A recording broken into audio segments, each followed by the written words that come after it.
Hello everyone, welcome back to the channel.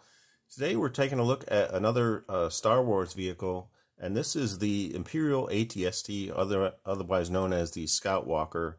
And as you can see from the orange glow in the background, this was early on in the Power of the Force line, and I was lucky to actually get this because it was kind of hard to find among the vehicles that were released in the early waves of Power of Force line.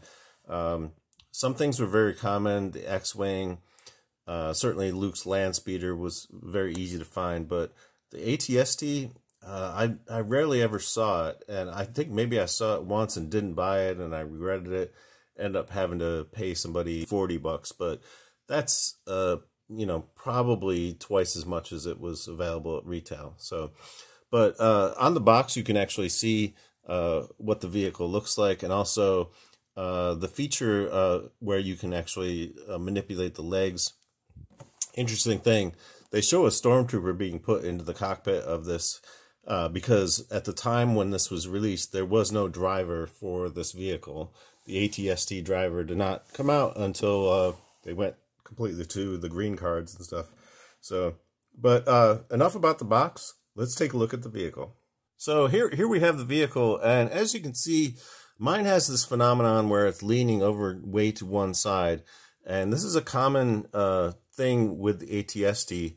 And I'll tell you what, I'm going to put a link in the description to Toy Polloi's video about how you can fix this problem. He has an excellent video where he shows exactly how to fix this leaning problem on both the vintage version and also this version. So but let's talk about in terms of like this vehicle. I love all the detail. There's a lot of paint detail on this, and I'm guessing the vintage version doesn't have quite as much of this, but this version does.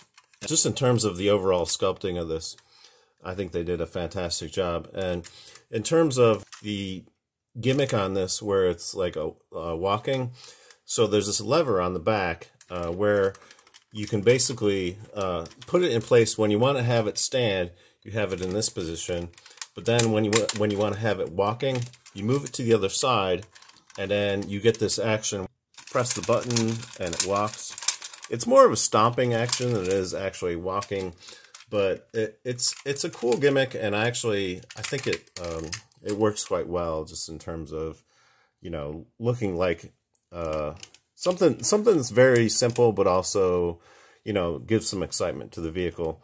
And in terms of the AT-ST driver, this was a later issue, did not come out on an orange card, so you had to wait a little while before you got the actual driver. I think it's a solid figure. I would have liked it if it had a removable helmet, but in terms of being fancy with the stuff in the early part of the Power of Force line, they really didn't do too much. It only came much later where they started to do things like removable helmets and more sophisticated articulation in the line. But this vehicle, it's fantastic, and I'm just happy to share it with you today.